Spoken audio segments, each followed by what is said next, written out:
Why don't we get started?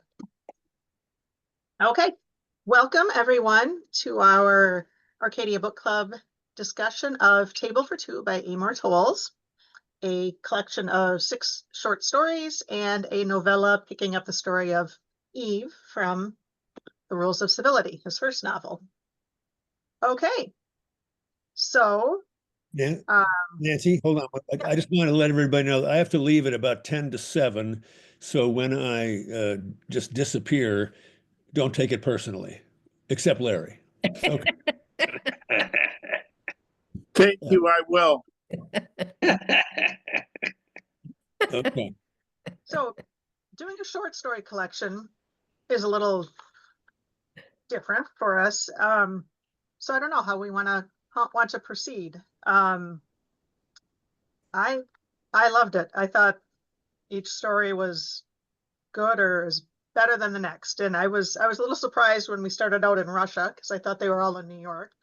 I thought that story was absolutely hilarious, and I'm assuming he's still sitting on a bench today waiting for his wife to find him. I've got it as high as it will go.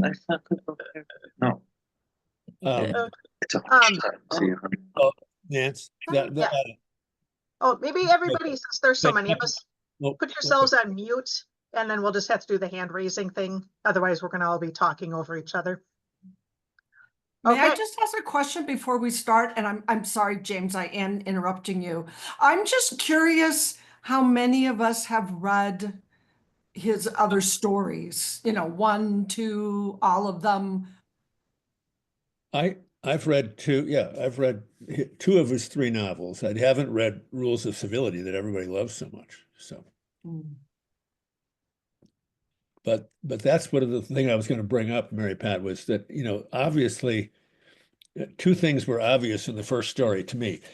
One, all the research he did for A Gentleman in Moscow was sort of laden in that story. But even more, it's such a Chekhovian story in the way that it's laid out and the surprises in it and the absolute kind of commonplace things that happen in it, that I just thought, boy, he's probably read all of Chekhov's short stories because he had such a great feel for letting these small things happen and slowly gather weight. And then, the surprise at the end, which is both moving and kind of terrifying in a way, because how will they ever find each other again? But James, could you talk about the end of the story? That was the only one that I was a little confused about exactly what happened at the end. Oh, did you ask me to talk about it? Yes, yes. Well, I think what happens is they get off the boat. He's in his newfound largesse, he's given away all their money. His wife is in a fury. She walks away, which she's done before, and he decides to wait there, which of course most of us when we were children were told, or in the woods, if you're lost in the woods. And in the 2 books we read this year, or at least that I read this year, where people were lost, the problem, if you don't stay where you are when you're lost, people have a much less good chance to find you, much less good. Don't listen to that, Allison. But so then, but the thing that was unbelievable about it was the moment when he thinks he sees her and he leaves the 2 suitcases, comes back, and of course the suitcase with the clothing is gone. So now he's managed to give away all of their possessions. And his wife, we find out, Irina, has already found her new life, just as she did when they went to Moscow. And she's going to become proselytizer for socialism and work in the plants. And I assume that eventually she would come back and look for him, but he then decides, to wander with this man, and then finds a moment where he can feel comfortable again. and that's how it ends, which is, again, very similar to a lot of Chekhov's greatest stories, is they stop. They don't really end. So that was my confusion. I wasn't clear whether his wife left him intentionally or unintentionally, Right. because I felt the wife, initially was very disillusioned with him, and then kind of respected how he developed this waiting in line business, which was hysterical. But then she didn't want to come to America. So that's where I was confused. I was like, did she purposely leave him and not come back? Or is she just so driven that what you're saying that she might come back? I wasn't clear on that. I kind of feel like that she would probably come back, especially now that she's found a way that she knows what to do, which will give her purpose. And so she'll go find him, but now she won't find him. But the way that her progression through the story and allowing herself to take on the sort of all of the gifts that he is given, and the way that she justifies it in terms of socialism is both so funny and so human that I just thought, again, that's a kind of typical Chekhovian trope. And it's true, in one of his other stories in here, it's the same. Oh yeah, the next story, the kid who is the forger. You know, I'll find the quote later, but there's a sort of echo in that story about that same behavior of, as I think most of us have done at one point or another in our lives. You look past the potential rough waters of a ethical choice because for some reason you're giving yourself freedom to do it. And I think that's really, I think these stories are really smart in that way. Isn't what short that- stories are supposed to do? They're supposed to kind of leave you hanging and guessing. I think that's why I enjoyed this book so much, is that probably with all of us there could be different endings, but Right. yeah. I read a critique on the book, and they kind of poo-pooed the bootlegger. Well, that was one of my favorite stories. So I must have ended it in a good way. Right. Okay. Do people want to maybe people could just talk about what story or the novella that moved you the most? I'm going to mute myself I think here. Liz has a question. I had a comment. I watched a very interesting interview with Amor Towles. I don't even know how to pronounce his name. I love him and I don't know how to say his name. Anyway, he was talking about how short stories differ from long form fiction. And he said one of the biggest differences is that you don't get to set up the scene. You have to drop the reader right into the middle of the action. They might not know exactly what's going on and they just have to kind of trust and go with you. And I thought that was such an interesting comment because his books are not short, right? He spends a lot of time setting the scene and giving details. And the short stories are like, here we go. Whatever's happening, here we go. And I thought that was so interesting for him as a writer to express himself in these two very different ways and successfully. I loved the short stories. I didn't love the novella as much, interestingly, although I read Rules of Civility right before this, loved that, was so excited to delve back into a character from that, and then ended up not liking it as much. But maybe after these nice, succinct short stories, I wasn't ready for a longer form. I felt like it was going on, and I'm like, oh my God, let's just wrap it up, So that was just my opinion, but that's kind of where I just thought it was interesting, getting the writer's perspective on writing novels versus novellas versus short stories. Liz, I would agree with you. Out of the entire book, I loved the short stories. I was kind of excited to hear what was going to happen to Eve in Los Angeles.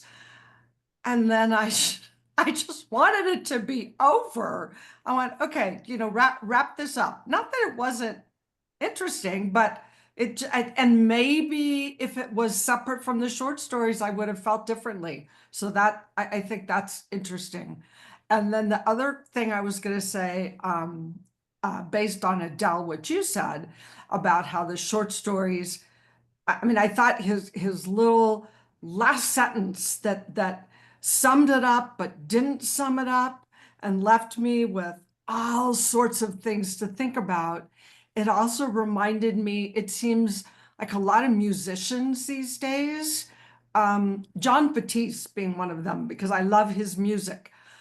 Lots of his songs, they're going along and they're building, and then they end on a note that doesn't feel like it's a note that's supposed to be an ending note, but it kind of leaves me thinking and leaves me going, kind of the same as these short stories did.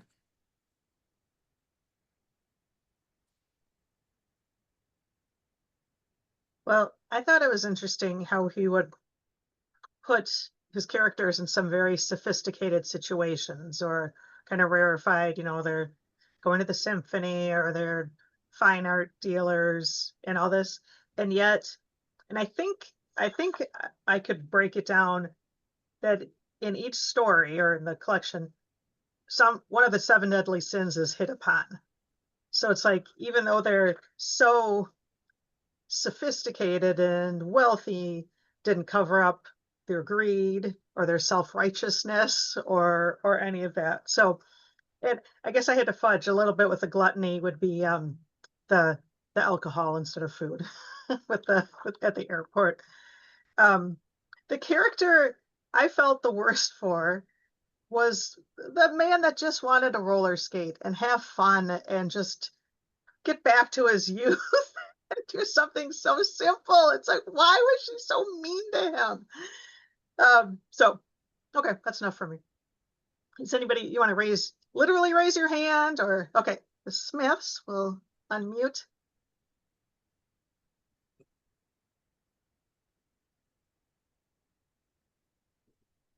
Well, I was going to say something about the novella, and Diane and Karen and I had texted, and Diane, you said this, and I hope you don't think I'm stealing it, because it was something I had thought of while reading the novella. Because I've spent time in LA, I did find interesting his references to places. And it was really funny because at one point he was talking about one of the characters being on the corner of Wilshire and San Vicente. And I went, wait, I drove through that corner the last time I was there. I don't think it looks the same in 2025 as it did in the story, but those little things give you some grounding. But Mary Pat, did you eat at Musso and Frank's? That is it's been there for like 100 years, and you're like walking into a 1950s with the big booths and the big steaks. That was another example of a perfect detail. Oh, yeah, no, I didn't. I've eaten at the Brown Derby, but he didn't eat at the Brown Derby in this one. Yeah, I didn't quite finish the novella, but I was just in Hollywood over the weekend. So it was kind of fun to be reading it, on the plane on the way back, having just walked up and down Hollywood, which was interesting in and of itself. Right. Okay, looks like the Smiths unmuted. Now I've figured out how to unmute. So I just have to be retrained on Zoom with the pandemic being over. I apologize for that. But I think what we were getting onto here is that everyone, in a couple of stories, I just got kind of taken in by the situation. And with the skater, that was, I grew up 10 miles west of St. Paul where he was skating. And I grew up on skates at the age of 1.5. As soon as we could, we had a skating rink in the backyard and we were out there. And so my youth was spent skating. And then in my early years, I spent a lot of time working in New York. And so I just got a feel for the people that were there. And so this inner child that is there, that is let loose, and just the feeling of places. So every once in a while in the story, you're just there. And I think that's the neat part.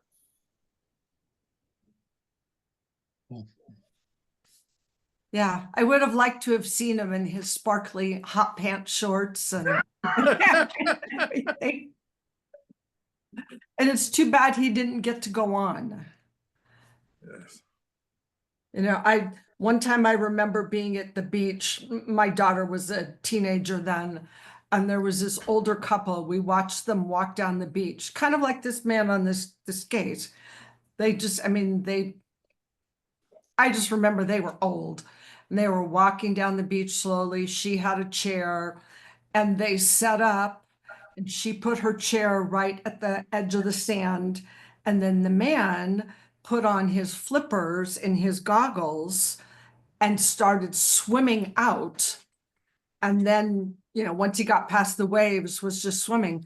And my daughter made some comment about, you know, look at that old man, he's swimming, and I wonder why he's, and I said, well, you know, he's probably been doing this since he was a young boy, and this is what he does.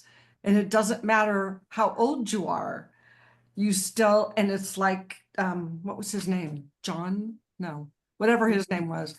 You know, he was still doing what he loved. And I was kind of sad that nobody else, at least his family, couldn't understand that, and that he felt like he had to hide it from them.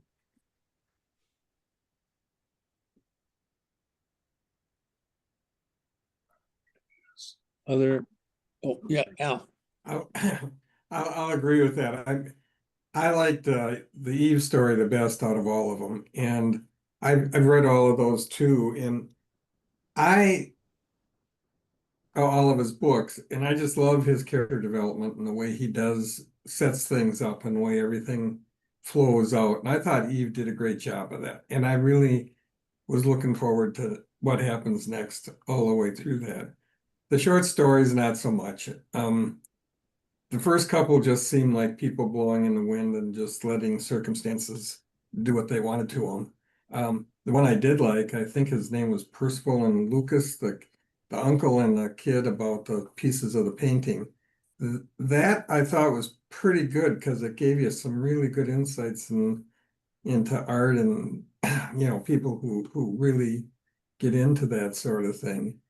I am at a loss to understand why the wife almost divorced this guy for doing something he wanted. Now, admittedly, I've been married a long time, so my wife could care what I do. Matter she's happy if I go out and do something.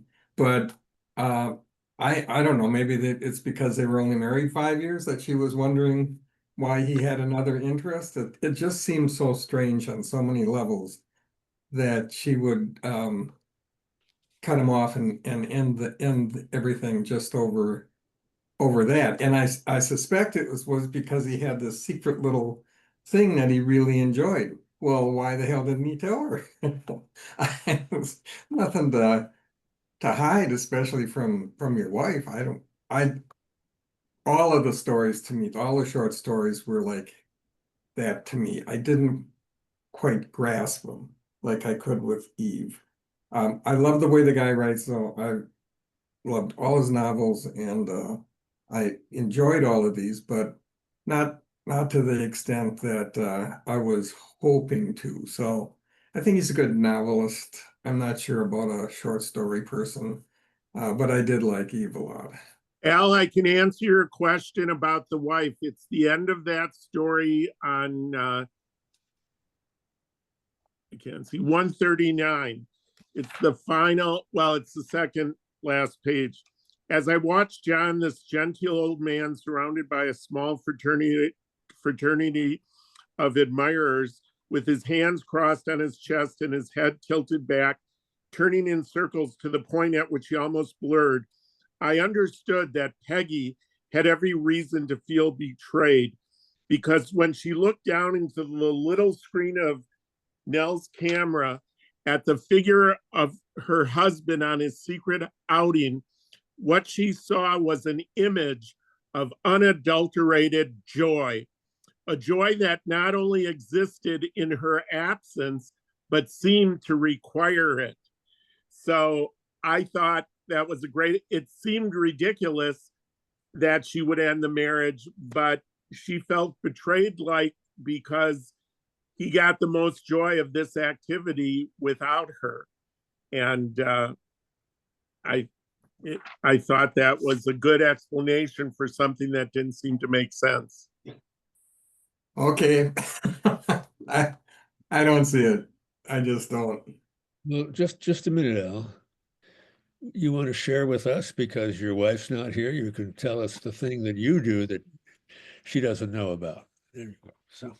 Oh, I don't think I do anything she doesn't know about. Now, just remember, Al, this is recorded. You know, we're recording this and anybody could watch it, right? That's a good question. No, I don't think there's anything I do. And honestly, I don't think I have, other than going into Arcadia and having a cookie and a cup of coffee. That's, that's pretty much the high point of my day most of the time. And she knows that, and it doesn't bother her. That's good. I mean, I suppose I could take up figure skating or something, but I've done everything. I've done board games, I've done video games that she totally doesn't want anything to do with, and she doesn't, she's never. Maybe when you're at been Arcadia, concerned she's about it. roller skating and you don't know. That's right. Pardon? I said, maybe Yeah, when maybe. you're at Arcadia, she's roller skating and you don't even Liz? And then I have a funny I think that story to that about this. point, one of the really interesting things that he does, he's very good at defining class consciousness and the rules within those classes. And to Peggy, I believe that goes against her rules. That is just not done. That is not okay. That's not what she agreed to. And that looks bad for her in public, right? So I think that I was thinking about his books, and he really does explore, especially the wealthy classes, but also not the wealthy classes. He kind of goes the gamut when you get a little flavor of that in the short stories, I think.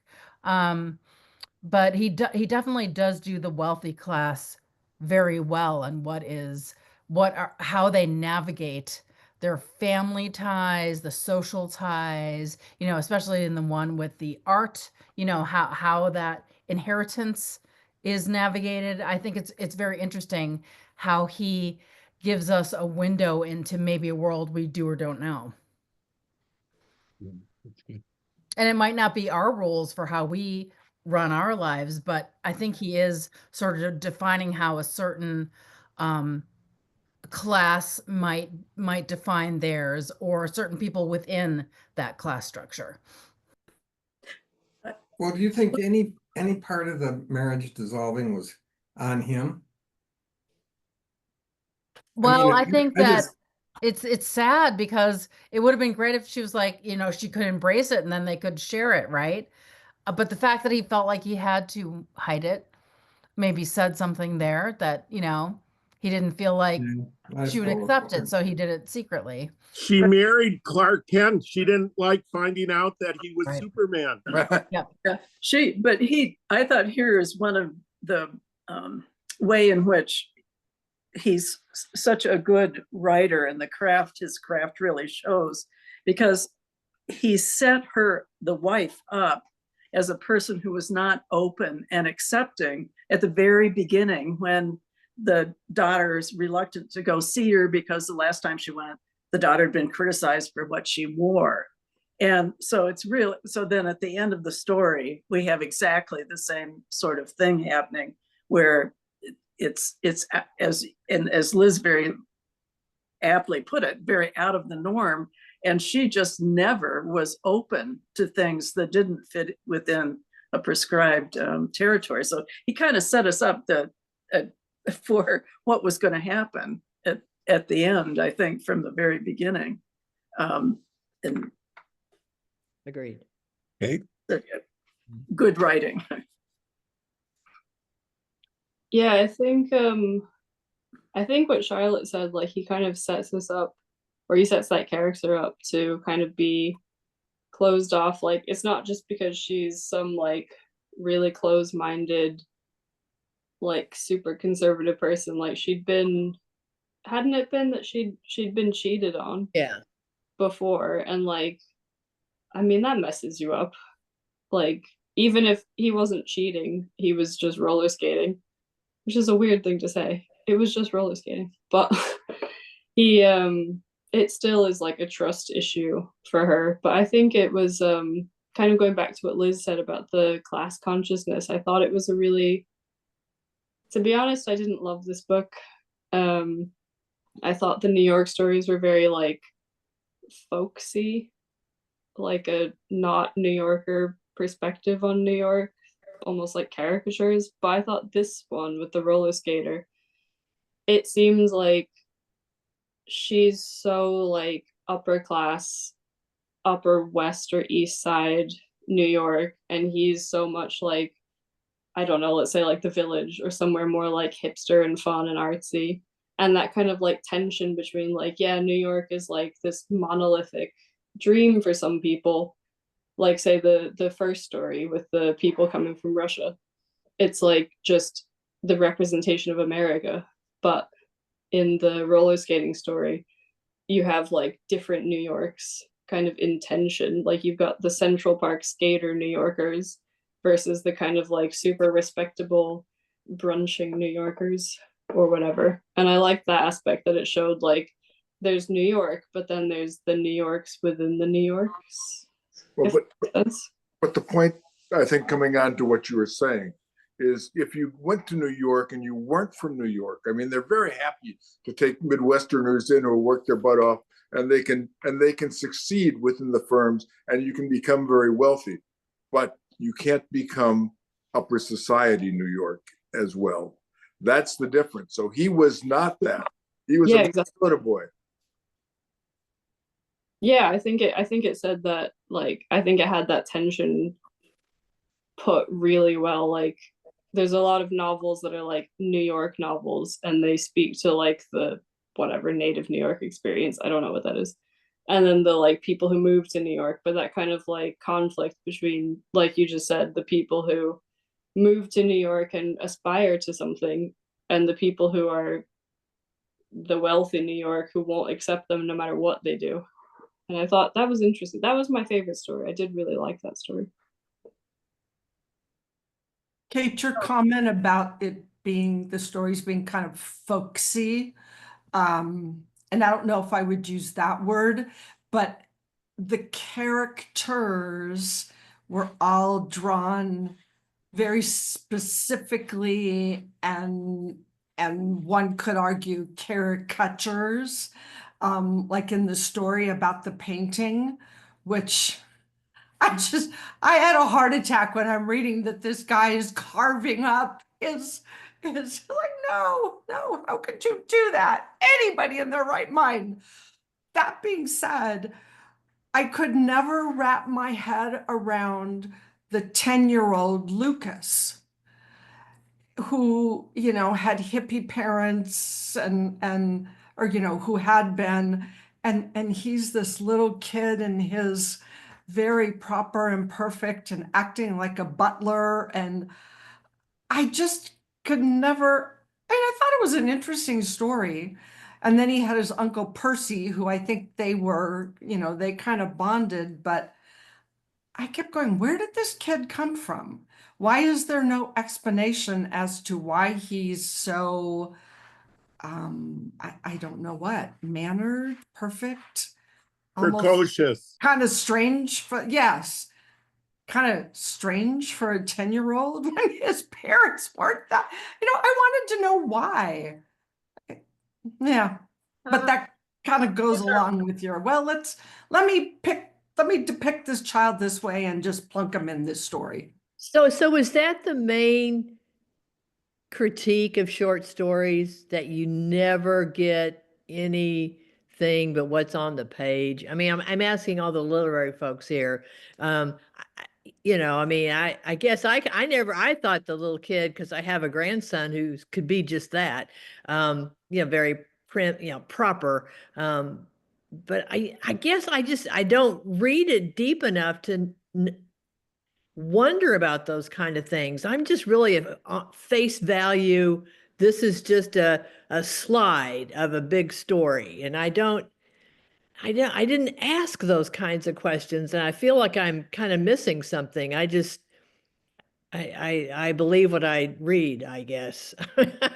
But that's the main critique of short stories, right? That it doesn't give you enough. Allison? I don't think that has to be the case with short stories. I mean, I got to say, I don't love short stories. Maybe it's because I had to teach so many when I was teaching freshman English. But there are stories that are so rich and so complex. I'm thinking of Sonny's Blues by James Baldwin. I mean, that story it's like a novel in a short story form. It's so complex. And I really like Towles' writing. Rules of Civility is one of my favorite books. And I loved the Gentleman in Moscow. Um, I did not love these stories, I have to say. I found them somewhat flat. Um, I felt a little bit like, he had swept up what he found on his desk after the remains of the novels. I mean, I like the skater story best. I agree with you, Kate. The complexity of that was really interesting to me. I um I mean, I grew up 50 miles outside New York City in the country, and I felt like some of his I mean, I think isn't he James, maybe you know, or maybe someone else does. Doesn't he come from kind of a Boston Brahmin kind of background? I mean, I think he comes from a upper class background, and I don't know, I was a little put off by that at times. Whereas the Hollywood story, I mean, I also lived in LA for 15 years, so I love how, the echoes of noirish detective fiction that run through it, or movies like Chinatown. I mean, I just thought he caught the atmosphere of that really, really, really, really well. Yeah, Um, I agree with that, Allison. it was just Finish so your thought, evocative. then I'll talk about that. Yeah. Yeah, I mean, Dashiell And Hammett, those people, those kinds of writers, Raymond Carver. Um, she was kind of the character was, I don't know, had femme fatale elements to her, but was also helping, the other woman. So I thought that was very interesting and very effective, and I'd like to know more about how that piece happened for him, that novella, how it spun off of the other story. But I'm not dissing his short stories, and Adele, somebody else can maybe talk more better about short stories than I can, but I think short stories need to have these didn't feel multi-layered enough to me, and yet a short story can be multi-layered, I think. Or they weren't. I mean, I could see in the Russian story what, that, I mean, it felt like an imitation of Chekhov to me. I could see that happening. And there were moments in the story, I mean, I underlined sentences as I was reading, but taken as a whole, they didn't just knock me down on the ground the way somebody like James Baldwin does, or even somebody, a 19th century writer like Sarah Orne Jewett does in Country of the Pointed Firs. So anyway, I'm rambling, so I will be quiet. No, that really helps. And so instead of maybe thinking of it lengthwise, I need to read short stories more like up and down. Okay. Yeah. No, that's good advice. Thank you. Melanie? So I really love this book, and initially I didn't, and then I turned it around, and I really liked it a lot. And um, I don't have a history of reading a lot of nonfiction because I worked in my office of nonfiction. But I felt like I was back in my office, the couple that's got the marital problems. I know those dynamics. I've seen it in my office, then the alcoholism, and I've seen it. And finally I just told myself, I have to take this part of myself and just throw it on the other side of the door. Don't come in here, and go back and look at these stories and take a look at how they were put together. And I came to really enjoy this writer. And what I liked is his use of exaggeration with so many characters. And and he uses that exaggeration. I mean, it's like a lot of things that are in the normal range, like the characters that, you know, she's supposed to see her parents and she passes Chicago and she goes all the way to LA. I really enjoyed the whole story. Or, you know, let's see, there's a whole bunch of it where he does that exaggeration. I mean, the whole thing about the guy who he thinks he knows him. A lot of these characters, I mean, not a lot of them, or I should say some of them have their flaws. They think they know who they are. And as they go along, they discover they don't know that there's more to them than they realize, and they grow in one way or another. And then there's a character that comes along and frustrates them in what I found kind of a humorous way. I'll give you an example. The story with about the guy who is skating, and no, wait a minute, no, not that one. No, the guy who goes to the concert, and he thinks, you know, he's there, he's made all this money, he wants status, he goes to the concert, and he's, you know, they're both into this. This is what we should do next. And then he runs into this elderly man who's recording, and he has this temper tantrum, and now suddenly he's no longer the prim and proper. I mean, he has a double standard. This guy can't record this concert, but here he is going to the usher and saying, "Do you know what this guy is doing? You're not going to believe it." And he makes this big show, da da da da da. And then he goes on to meet him, and he finds all this compassion and empathy for this guy that he didn't like. And I think he learned something about himself and I think we all at one point or another think our perceptions are reality, and then we get more information and find out, oh no, there's a little bit more to the story than I thought. And that was true for this guy, that his perceptions were not reality. They were only a chunk of it, but there was more to the story, you know? And what I thought was so interesting is now he gets to this place and he's feeling at peace with himself, okay?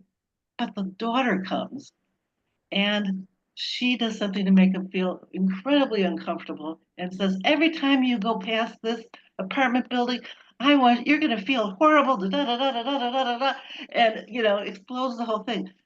He does he has that dynamic in so many of these stories, and I just enjoyed it, where he gets the exaggeration in there, and somebody comes in and frustrates the other person, and there's more to this. He does that again and again.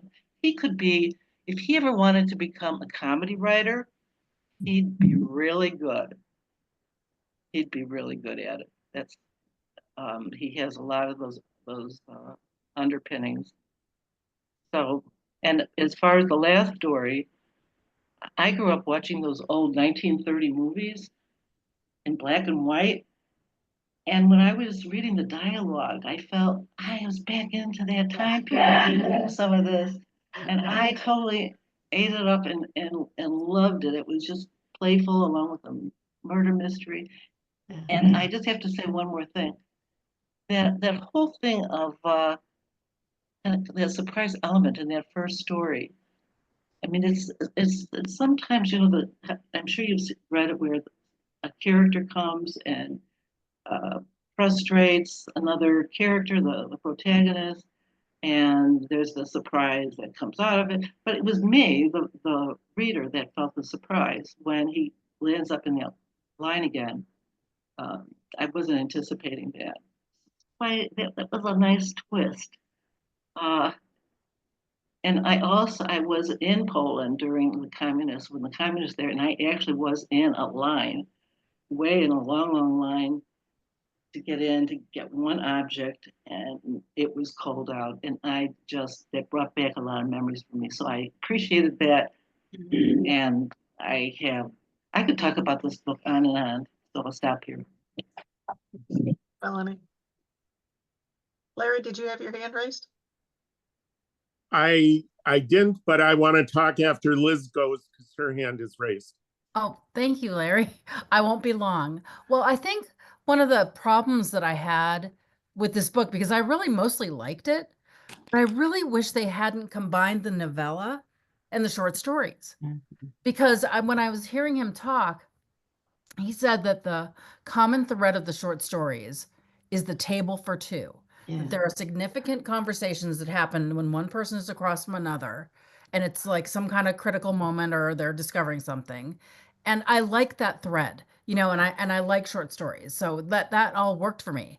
And I could not shift well into the novella because it was different.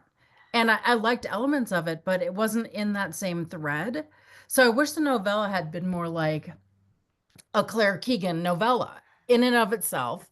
People knowing that it had like ties to, rules of civility, right? As a thing. And then the short stories stand alone by themselves as like a Raymond Carver anthology. You know what I mean? Like, and what I love his writing. And I think, he writes these big, long novels, but it's interesting to see inside his head to see what other stories might be in there that he doesn't maybe want to develop into a full novel. But he's got other ideas. So I felt like I got to know him a little bit better through these short stories. And for me, that was meaningful and I enjoyed that. And I didn't invest as much in the characters because I knew it was just going to be, one episode, right? So that worked just fine for me. But again, I think it felt like an editor's idea to be like, okay, you've got this novella and you got some short stories. Let's combine them all and launch a book, And I don't like the combination. I don't think it works for me.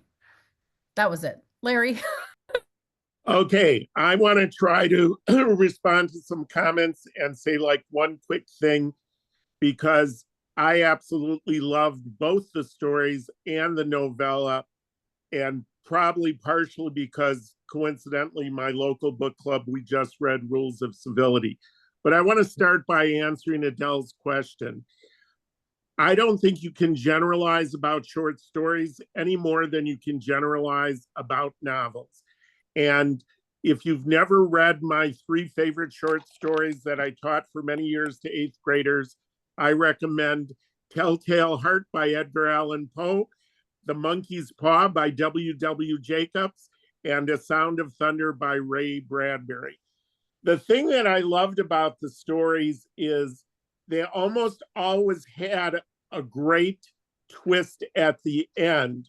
We haven't talked that much about the Ballad of Timothy Touché, but the fact that he could make you sympathetic to a forger, the way he got sucked into it, and then the way his boss and mentor threw him to the police, the last 2 sentences, "Oh, Timothy, at long last, here comes your experience." It was such a perfect ending. Let's see. Larry, let me just say one thing because I've got to go. Yeah, I loved the way that the man was presented, the whole story as being meek and kind of, but then he, just like Timothy, got a taste of what it was like to be really respected. And so now then he went right back with the police with playing the old man who was taken advantage of, which was just such a brilliant idea. Well, I think the unspoken theme of this book is people who share characteristics with the current president. But I want to challenge whoever said there's not depth in some of these. In Hasta Luego, I love this sentence: emotional contagion is a term coined by behavioral scientists for a fairly universal aspect of human nature, that we tend to mirror the mood signals of others. I think throughout the stories and the novella, he slips in these little pearls of wisdom. And I also love his pop culture and historical references. Here he's setting up Peggy in the I Will Survive skater story. Peggy felt cheated, all right, not simply in terms of her husband's infidelity. She felt cheated by the implicit promises of her youth, cheated by institutions like Smith College, the Episcopal Church, and Jane Austen, each of which openly celebrated the sacrament of marriage. That is hysterical, but it's also very insightful. Okay, the bootlegger. I love that. This was maybe my favorite line. As a wife, there are times when no matter how you feel, you need to stand at your husband's side to lend him moral support. This wasn't one of them. I thought the wife was hysterical. And the way that one ended, where when she's all alone at night, she has a cassette tape of this incredible encore that her idiot husband missed. And I mean, that's another just great ending. The Dimon, I can't say the artist's name, Di Domenico fragment. Well, as someone who purposely got engaged to my wife 21 years ago with a $10 ring in front of the Temple of Dendar at the Metropolitan Museum of Art, because I said that was a metaphor that nothing lasts forever, but it's lasted a pretty long time. This is on 195. I thought this was fascinating. I've never heard this. Certainly, we're all shaped by that first decade of our youth, but the first decade of our youth is shaped by the decade that preceded our arrival. So he was born in 40 and was shaped by the Depression. Peter was born in 71, was shaped by the Summer of Love in Woodstock. And the end result was Peter was a warm-hearted young man who generally saw the best in people and hoped by his own efforts as an elementary school teacher to make the world a better place. And I've never thought about the 40s influencing me as someone who was born in the 50s, but I thought that was a great example. All right, hold on. I'm trying to go quickly. I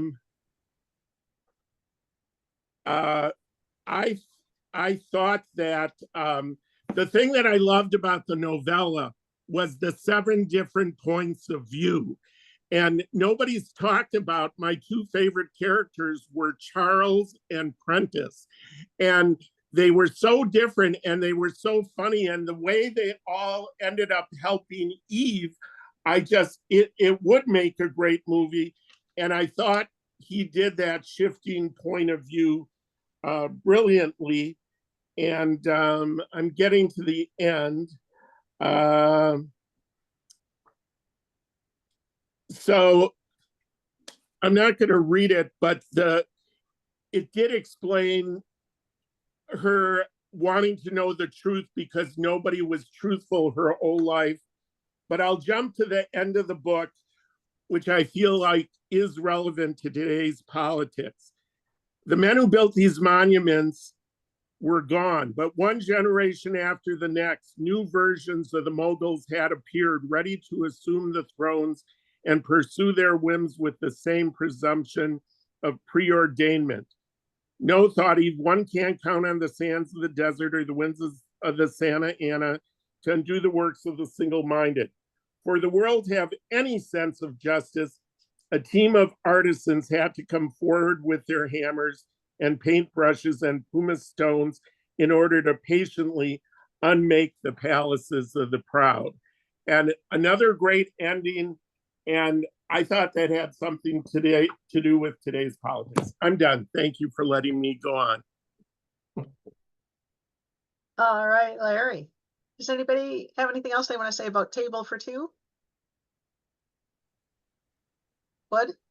I just wanted to say one thing about Eve. I enjoyed her so much. She was, when she ended up sitting on the sofa in the little tiny house, looking out over when he came back after shooting, can't remember the fellow's name, right? The bad guy, and he's coming back, and she's sitting there on his couch. She magically sort of appears where she needs to be at different times. You don't exactly know how she gets there, and it was fun. It was great. Laura, did you want to say something? Yeah, I was just thinking about each of the stories, and I didn't get to the novella, but remind us that everyone is a complicated person, right? that everyone has the tendency to be very, very good and also immoral or have some tendency to be sneaky, if you will. And I thought it was a good reminder to us that sometimes we make presumptions about people and have our own stories in our head about who they are, and they don't turn out to be that quite the person that we thought they were. So I thought he was artful in his character development, even in each of the short stories that ended up making us love and maybe not love certain characters. Exactly. Allison? Laura, I'm really glad you said that, because as we've been talking, I feel like maybe I've made some assumptions about the short stories that I need to re-examine. So, anyway, that's all. Melanie?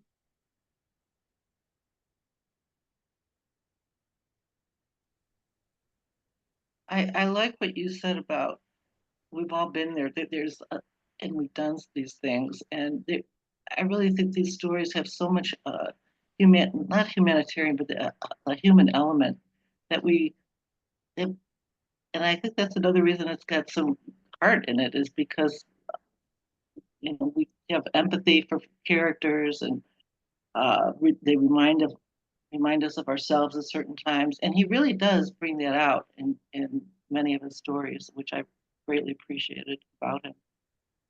A nice touch.